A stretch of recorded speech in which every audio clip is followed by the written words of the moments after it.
안녕하십니까 시청자 여러분. 베이징의 심장부, 중남해의 밤이 이토록 무겁고 차갑게 느껴진 적이 있었을까요? 오늘 우리가 다룰 이야기는 단순한 권력 투쟁을 넘어 한 제국을 지탱하던 마지막 방패가 단 하룻밤 사이에 어떻게 모래성처럼 무너져 내렸는지에 대한 충격적인 기록입니다. 2026년의 시작과 함께 전해진 이 소식은 마치 과거 당나라의 현무문의 변이나 마오쩌둥 시절의 인표 사건을 떠올리게 할 만큼 극적이고 잔혹합니다. 절대 권력을 쥐고 모든 것을 통제한다고 믿었던 한 남자의 등 뒤에서 소리 없이 움직이던 원로들의 거대한 그물이 마침내 그 정체를 드러낸 것입니다. 권력의 정점에서는 가장 가까운 아군이 가장 위험한 자객이 될 수 있다는 역사의 비극적인 역설이 지금 베이징 한복판에서 재현되고 있습니다. 여러분, 한 국가의 국방을 책임지는 최고 지휘관이 단 한 줄의 가짜 뉴스에 속아 자신의 자리를 비우고 고립될 수 있다는 사실이 믿기십니까? 이것이 바로 오늘 우리가 이야기할 중남해 연환계의 서막입니다. 이야기는 중남해의 깊은 어둠 속에서 시작됩니다. 베이징 시내의 모든 가로등이 숨을 죽인 듯한 새벽 2시, 군용 번호판을 단 검은 차량들이 전조등도 켜지 않고 비밀스럽게 움직이기 시작했습니다. 그 목표는 명확했습니다. 시진핑의 가장 충직한 호위 무사이자 중앙군사위원회 부주석인 하위동, 그리고 정치공작부 주임 묘화라는 두 개의 거대한 기둥을 뽑아내는 것이었습니다. 이들이 건재하는 한 원로 세력은 결코 군권을 장악할 수 없다는 것을 누구보다 잘 알고 있었기 때문입니다. 여기서 우리가 주목해야 할 인물은 바로 노호, 즉 호금도 전 주석입니다. 그동안 병약한 모습으로 공식 석상에서 사라졌던 그가 어떻게 이런 거대한 반격의 시나리오를 썼을까요? 호금도는 직접 칼을 휘두르지 않았습니다. 대신 그는 하위동이라는 베테랑 장군을 무너뜨리기 위해 인간의 가장 취약한 본성인 불안을 파고들었습니다. 하위동은 시진핑의 복심 중의 복심으로 군 내부의 모든 반란 징후를 감시하는 눈과 귀의 역할을 해왔습니다. 그런 그에게 가장 치명적인 약점은 바로 비밀스러운 정보였습니다. 호금도의 지휘 아래 정보기관의 핵심 요원들은 정교하게 조작된 1급 기밀 문서를 하위동의 책상 위에 흘렸습니다. 그 내용은 충격적이었습니다. 해외로 망명한 전직 고위 장교들이 미국의 지원을 받아 동중국해 근처에서 비밀 군사작전을 준비하고 있으며 그 배후에 군 내부의 배신자가 있다는 정보였습니다. 하위동 장군은 평소 신중한 성격이었지만 최근 군 내부의 긴장감과 시진핑의 의구심이 극에 달한 상황에서 이 정보를 무시할 수 없었습니다. 가짜 뉴스는 여기서 멈추지 않았습니다. 하위동의 직속 부하이자 그가 가장 신뢰하던 통신 장교를 통해 긴급 상황 발생, 현장 지휘관의 즉각적인 대면 보고가 필요함이라는 메시지가 전달되었습니다. 이는 철저히 계산된 조호리산, 즉 호랑이를 산에서 끌어내기 위한 계책이었습니다. 하위동은 이 보고가 조작된 것임을 꿈에도 생각하지 못한 채 중남해의 안전한 지휘본부를 떠나 붐진 근교의 비밀기지로 향했습니다. 그가 지휘본부를 비운 그 48시간이야말로 베이징의 권력 지형이 완전히 뒤바뀌는 운명의 시간이었습니다. 하위동이 자리를 비우자마자 베이징의 통신망은 일시적으로 마비되었습니다. 이는 기술적인 오류가 아니라 원로 세력이 사전에 포섭한 통신부대 요원들이 실행한 정밀 타격이었습니다. 하위동은 이동 중인 차량 안에서 본부와 연락을 시도했지만 그에게 돌아온 것은 차가운 정적뿐이었습니다. 그는 뒤늦게 함정에 빠졌음을 직감했지만 이미 그의 주변은 정체불명의 특수부대 차량들에 의해 포위된 상태였습니다. 총성 한 발 울리지 않았지만 시진핑의 가장 강력한 군사적 방패는 그렇게 허무하게 고립되었습니다. 하위동이라는 거대한 장벽이 사라진 순간 이제 화살촉은 중남해 안에 남아있는 또 다른 핵심 인물, 묘화를 향하게 됩니다. 묘화는 단순히 군의 정치적 교육을 담당하는 인물이 아니었습니다. 그는 시진핑의 인사권을 대행하며 군 내부의 모든 진급과 보직 이동을 관리하는 말 그대로 군의 영혼을 쥐고 있는 인물이었습니다. 그를 제거한다는 것은 시진핑이 수년간 공들여 쌓아 올린 군 내 인맥 지도를 통째로 불태워버리는 것과 같았습니다. 하지만 묘화는 하위동과는 다른 의미에서 난공불락의 요새였습니다. 그는 항상 수십 명의 무장 경호원에 둘러싸여 있었고 그의 거처는 베이징에서 가장 삼엄한 경비가 펼쳐지는 곳 중 하나였기 때문입니다. 하지만 여기서 두 마리의 악마라고 불리는 인물들이 등장하게 됩니다. 그들은 외부의 적이 아니라 묘화가 가장 신뢰하고 어쩌면 두려워했던 내부의 실력자들이었습니다. 밤은 더욱 깊어갔고 베이징 시민들이 평온한 잠에 빠져 있을 때 중남해의 붉은 담벼락 안에서는 피말리는 긴장감이 감돌았습니다. 하위동의 실종 소식이 시진핑에게 보고되기 직전 장우협이라는 이름의 거물이 움직이기 시작했습니다. 그는 시진핑의 오랜 전우이자 군부의 최고 실세 중 한 명이지만 동시에 원로들과도 깊은 교감을 나누고 있던 이중적인 인물이었습니다. 장우협은 평소 묘화와 형제처럼 가까운 사이였고 그 친분이야말로 이번 작전의 가장 치명적인 무기가 되었습니다. 장우협이 묘화의 집 문을 두드렸을 때 경비병들은 의심 없이 문을 열어주었습니다. 군사위원회 부주석이자 실전 경험이 풍부한 장군이 이 새벽에 방문했다는 것은 분명 긴급한 군사 기밀이 있을 것이라 판단했기 때문입니다. 하지만 그 문이 열리는 순간 묘화의 운명은 물론이고 시진핑의 호위 군단의 종말이 시작되었습니다. 제가 준비한 첫 번째 이야기는 여기까지입니다. 하위동의 고립과 장우협의 움직임은 단순한 사건이 아니라 수개월 전부터 호금도와 원로들이 치밀하게 준비해온 연환계의 첫 단추였습니다. 과연 묘화의 집 안방에서 어떤 일이 벌어졌을까요? 그리고 장우협과 함께 나타난 두 번째 악마는 누구였을까요? 묘화의 집 안방에서 벌어진 그 짧은 몇 분의 시간은 아마도 중국 현대사에서 가장 숨 막히는 순간 중 하나로 기록될 것입니다. 새벽 3시 15분, 묘화는 깊은 잠에 빠져 있었습니다. 평소라면 그의 침실 앞을 지켰어야 할 최정예 경호대원들은 이미 장우협이 대동한 중앙군사위원회 직속 헌병대와 작전부 요원들에 의해 소리 없이 제압된 상태였습니다. 장우협은 묘화의 방문을 거칠게 열지 않았습니다. 오히려 아주 정중하게, 그러나 소름 끼칠 정도로 차가운 목소리로 묘화의 이름을 불렀습니다. 잠에서 깬 묘화가 눈을 떴을 때 그의 앞에는 평생을 함께 군문에서 보낸 전우 장우협과 또 한 명의 인물이 서 있었습니다. 시청자 여러분, 여기서 등장한 두 번째 인물이 바로 이 사건의 성격을 규정짓는 핵심입니다. 그는 다름 아닌 중앙기율검사위원회의 핵심 간부이자 군 내부의 부패를 저승사자처럼 추적해온 인물이었습니다. 두 명의 거물이 침실에 나타난 것을 본 묘화는 직감적으로 깨달았습니다. 오늘 밤은 단순한 업무 협의나 긴급 보고를 위한 자리가 아니라는 것을 말입니다. 장우협의 손에는 한 권의 두툼한 서류 뭉치가 들려 있었고 그것은 묘화가 그토록 숨기려 했던 군 내부 인사매매의 결정적 증거들이었습니다. 묘화는 시진핑의 군내 인사권을 전적으로 위임받아 소위 시가문의 군대를 만드는데 1등 공신 역할을 해왔습니다. 하지만 그 권력의 이면에는 엄청난 액수의 검은 돈이 흐르고 있었습니다. 장우협은 묘화에게 단 한마디만 던졌습니다. 더 이상 상황을 어렵게 만들지 말고 함께 가자는 것이었습니다. 묘화가 저항할 틈도 없이, 아니 저항할 의지조차 상실한 채 침실을 나섰을 때 베이징의 공기는 평소보다 훨씬 더 차가웠습니다. 이것이 바로 세간에서 말하는 두 마리의 악마가 문을 두드렸다는 괴담의 실체입니다. 한 명은 생사고락을 함께한 전우의 가면을 쓴 집행자였고 또 한 명은 법과 기율의 이름을 빌린 단죄자였습니다. 묘화라는 인물은 시진핑 체제에서 단순한 관료 이상의 의미를 가집니다.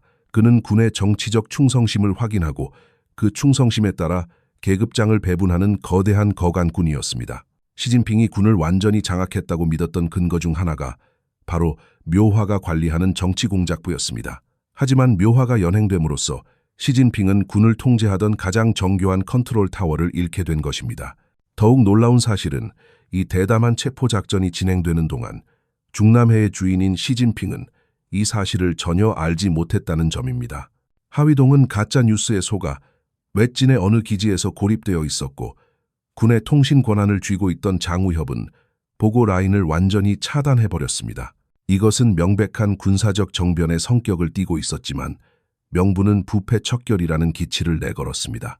장우협은 묘화를 압송하면서 그에게 이미 확보된 300억 위안 규모의 뇌물 장부에 대해 언급했습니다.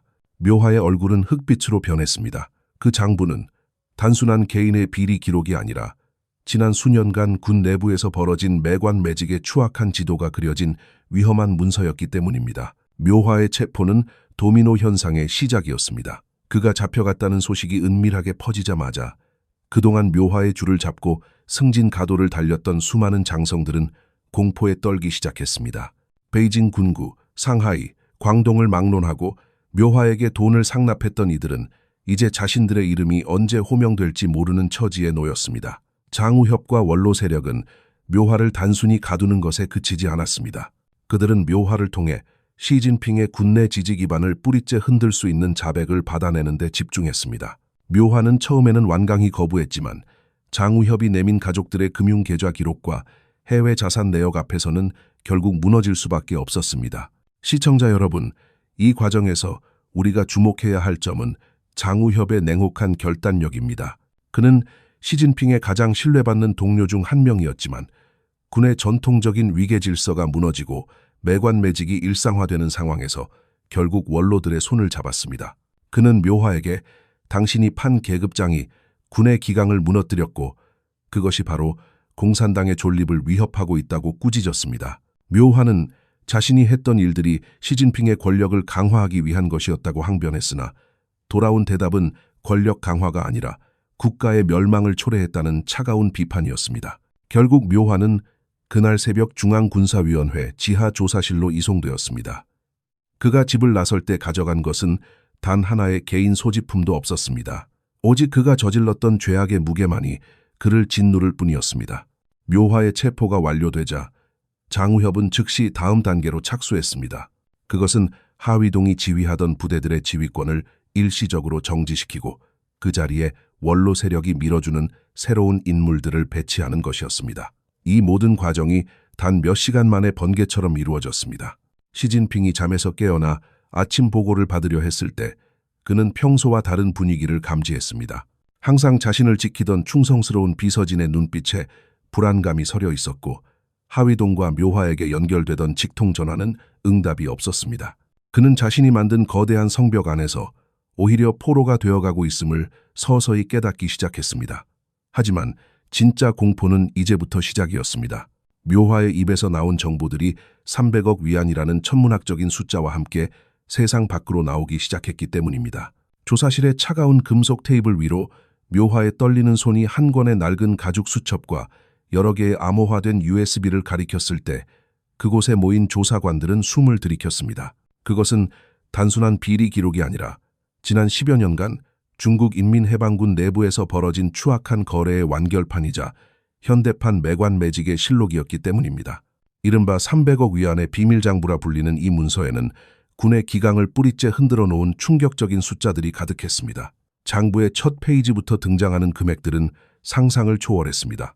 사단장 보직은 얼마, 군구 사령관 진급은 얼마라는 식의 구체적인 가격표가 매겨져 있었고 그 돈의 종착지는 항상 묘화가 관리하는 정치공작부의 비밀 계좌나 그와 연결된 그림자 금융 네트워크였습니다. 시청자 여러분, 300억 위안이라는 돈은 우리 돈으로 약 5조 원이 넘는 천문학적인 액수입니다. 이 거대한 자금이 어디서 나왔겠습니까? 이는 단순히 개인의 주머니에서 나온 것이 아닙니다. 국방 예산의 전용, 군용지의 불법 매각, 그리고 첨단 무기 도입 과정에서의 리베이트가 이 거대한 부패의 저수지를 채웠습니다. 묘화는 시진핑의 권력을 공고히 한다는 명분 아래 군 내부의 요직들을 소위 시 가문의 군대라 불리는 충성파들에게 팔아치웠습니다. 하지만 그 충성은 신념이 아닌 돈으로 산 것이었습니다. 장부에는 소장 진급에 5천만 위안, 중장 진급에는 1억 위안 이상이 수수되었다는 기록이 적나라하게 남아 있었습니다. 이는 군대를 지키는 장수들이 나라를 지키는 법보다 돈을 모으는 법을 먼저 배웠음을 의미합니다. 이 장부가 무서운 진짜 이유는 그 안에 적힌 이름들 때문입니다. 이 명단은 시진핑이 가장 신뢰하며 군의 핵심 요직에 배치했던 이른바 최후의 근위대 명단과 소름 끼칠 정도로 일치했습니다. 복건성 시절부터 인연을 맺어온 신복들, 절강성에서 함께 일하며 군부로 끌어들였던 측근들이 모두 이 매관매직의 그물에 걸려 있었습니다. 원로 세력과 장우협은 이 장부를 손에 넣음으로써 시진핑의 군내 지지 기반을 단숨에 범죄 집단으로 규정해버렸습니다. 부패 척결을 최고의 정치적 자산으로 삼았던 시진핑에게 자신의 가장 가까운 군대 호위 세력이 가장 썩어 있었다는 사실은 그 무엇보다 치명적인 정치적 타격이 되었습니다. 장우협은 이 장부를 확보하자마자 즉각적인 실행에 옮겼습니다. 그는 묘화의 자백과 장부의 기록을 토대로 베이징 군구와 주요 전구의 핵심 장성 50여 명에 대한 긴급 체포령을 발동했습니다. 이들은 시진핑의 눈과 귀가 되어 군을 감시하던 인물들이었지만 그날 새벽, 그들은 자신들이 감시하던 대상보다 먼저 수위를 입게 되었습니다. 체포작전은 전격적이었습니다. 한때 군의 실세로 군림하며 거드름을 피우던 장성들이 속수무책으로 끌려가는 모습은 중남해 내부의 권력 구도가 완전히 무너졌음을 상징적으로 보여주었습니다. 시진핑을 지키던 마지막 방패막이들이 사라지자 그가 구축한 일인 지배체제의 견고한 성벽에는 거대한 균열이 가기 시작했습니다. 조사실에서 흘러나온 정보에 따르면 이 300억 위안의 자금 중 일부는 해외의 유령 회사를 거쳐 다시 국내의 특정 가문이나 세력의 정치 자금으로 세탁되었습니다. 특히 묘화는 이 과정에서 완벽한 보안을 위해 군용 통신망과 특수 물류망을 이용하는 치밀함을 보였습니다. 하지만 호금도의 지휘를 받는 원로 세력은 이미 오래전부터 이 흐름을 추적해왔습니다. 그들은 결정적인 순간을 기다렸고 하위동을 가짜뉴스로 고립시키고 묘화를 생포하는 그날 새벽을 디데이로 잡았던 것입니다. 이 장부는 이제 시진핑을 압박하는 가장 강력한 무기가 되었습니다. 원로들은 이 장부의 내용을 무기로 시진핑에게 선택을 강요하고 있습니다. 자신의 측근들을 모두 내주고 권력의 핵심에서 물러날 것인지 아니면 이 부패의 공범이 되어 함께 침몰할 것인지를 말입니다. 장부에는 단순히 돈의 액수만 적힌 것이 아니었습니다. 어떤 장군이 어떤 원로의 뒷조사를 지시받았는지, 군 내부에서 시진핑에게 반대하는 세력을 어떻게 제거하려 했는지에 대한 정치적 음모의 기록도 상세히 포함되어 있었습니다. 이는 묘화가 단순히 돈을 탐한 비리 관료가 아니라 시진핑의 명령을 수행하는 정치적 집행관이었음을 보여주는 증거입니다. 이제 이 증거들은 거꾸로 시진핑을 향한 칼날이 되었습니다. 300억 위안이라는 거대한 숫자는 중국 인민들에게는 분노를, 군인들에게는 배신감을, 그리고 시진핑에게는 파멸의 전조로 다가왔습니다. 베이징의 아침이 밝아오고 있었지만 시진핑의 호위 군단에게 그것은 결코 끝나지 않을 긴 밤의 시작이었습니다. 베이징의 아침 햇살이 중남해의 붉은 담벼락을 비추고 있었지만 집무실 안의 공기는 그 어느 때보다 무겁고 정체되어 있었습니다. 시진핑 주석은 책상 위에 놓인 몇 잔의 식어버린 찻잔을 바라보며 깊은 침묵에 빠졌습니다. 평소라면 하위동 부주석이 군 내부의 동향을 보고하고 묘화 주임이 정치적 충성심을 확인하는 목항 같은 목소리로 방안을 채웠을 시간입니다. 하지만 이제 그들에게서 오는 전화는 단 한 통도 없었습니다. 하위동은 횡진의 어느 어두운 기지에서 자신이 믿었던 정보가 가짜였다는 사실을 깨달으며 고립되어 있고, 묘화는 장우협이 섰을 퍼런 감시 아래 지하 조사실에서 자신의 죄를 고백하고 있었습니다. 이것은 단순한 인사 이동이 아니었습니다. 시진핑이 지난 10년간 피땀 흘려 구축했던 이른바 최후의 근위대가 단 하루 만에 흔적도 없이 증발해버린 것입니다. 시청자 여러분, 권력자가 가장 두려워하는 것은 적의 공격이 아니라 바로 주변의 침묵입니다. 시진핑은 이제 자신이 만든 거대한 제국 안에서 철저히 혼자가 되었습니다. 그가 임명하고 그가 신뢰했던 장성들은 300억 위안이라는 탐욕의 장부 앞에 무릎을 꿇었습니다. 장우협과 원로 세력은 이 부패의 고리를 시진핑의 통치 실패로 규정하며 그를 압박해왔습니다. 특히 호금도 전 주석의 아들인 호해봉이 부처의 실무를 장악하며 원로들의 의중을 실행에 옮기는 모습은 이제 권력의 추가 어디로 기울었는지를 명확히 보여주고 있습니다. 중남해의 복도에서 들려오는 발자국 소리조차 이제는 충성이 아닌 감시의 소리로 변해버렸습니다. 이 사건의 본질은 군 내부의 정화라는 명분 뒤에 숨겨진 거대한 권력의 회수입니다. 하위동과 묘화가 사라진 자리는 즉각적으로 원로들이 신뢰하는 실무형 장령들로 채워졌습니다. 장우협은 군의 기강을 바로잡는다는 구실로 시진핑의 손발을 묶어버렸고, 이제 시진핑은 명령을 내릴 대상도 그 명령을 수행할 충복도 잃었습니다. 300억 위안의 매관매직 장부는 인민해방군의 영혼을 팔아넘긴 대가였으며 그 대가는 고스란히 시진핑의 정치적 파산으로 돌아왔습니다. 시진핑은 과거 자신이 부패 척결의 칼날을 휘두르며 정적들을 제거했듯이 이제는 자신이 그 칼날 위에 서게 된 기막힌 운명의 장난을 마주하고 있습니다. 중남해 내부에서 흘러나온 첩보에 따르면 묘화의 자백 내용이 시진핑에게 전달되던 날, 집무실에서는 유리잔이 깨지는 소리와 함께 격렬한 고성이 오갔다고 합니다. 시진핑은 자신의 충복들이 그토록 거대한 규모의 비리를 저질렀다는 사실에 격분했으나 원로들의 대변인으로 나선 장우협은 냉정하게 대답했습니다.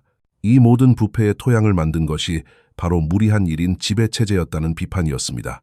시진핑은 장부를 든 손을 떨며 아무 말도 하지 못했습니다. 그것은 그의 통치 철학이 무너지는 소리이자 그가 믿었던 호위 군단이 모래성처럼 붕괴되는 순간이었습니다. 이제 베이징의 군부는 더 이상 시진핑이라는 한 개인의 뜻에 따라 움직이지 않습니다. 장우협과 원로 연맹이 주도하는 집단 지도 체제의 그림자가 다시 군을 덮었습니다. 하위동의 고립과 묘화의 체포는 이 거대한 역사의 수레바퀴를 돌리기 위한 서막에 불과했습니다. 300억 위안의 뇌물 장부는 앞으로도 수많은 장성들의 목을 조르는 밧줄이 될 것이며 그 끝에는 시진핑의 권위라는 마지막 보루가 기다리고 있습니다. 인민해방군 내부에서는 이제 시가문의 군대가 아닌 다시 당의 군대로 돌아가야 한다는 목소리가 커지고 있으며 이는 시진핑의 절대 권력이 유효기간을 다했음을 알리는 신호탄입니다. 시청자 여러분, 오늘 우리가 목격한 이 일련의 사건들은 권력이란 결코 영원할 수 없으며 돈과 탐욕으로 쌓아 올린 충성은 위기의 순간에 가장 먼저 배신한다는 평범한 진리를 다시 한번 일깨워줍니다. 중남해의 붉은 담안에서 벌어진 이 잔혹한 연환계는 한 시대의 종말과 새로운 격변의 시작을 예고하고 있습니다. 시진핑의 최후의 근위대는 사라졌고 이제 그는 자신을 겨눈 수많은 칼날 앞에서 홀로 서 있습니다. 과연 그는 이 절체절명의 위기를 벗어날 수 있을까요? 아니면 이것이 우리가 아는 베이징 권력 지도의 마지막 모습이 될까요? 오늘 방송이 여러분께서 복잡한 중남해의 권력 이동과 그 배후의 진실을 이해하는 데 도움이 되셨기를 바랍니다. 권력의 흥망성쇠 뒤에 숨겨진 인간의 욕망과 배신의 드라마는 앞으로도 계속될 것입니다. 여러분은 이번 사건에 대해 어떻게 생각하십니까? 시진핑의 고립이 중국의 미래에 어떤 영향을 미칠지 여러분의 소중한 의견을 댓글로 남겨주시기 바랍니다. 시청해주셔서 감사합니다. 구독과 좋아요, 알림 설정은 진실을 추적하는 저희에게 큰 힘이 됩니다. 다음 시간에 더욱 충격적이고 깊이 있는 분석으로 찾아뵙겠습니다. 안녕히 계십시오.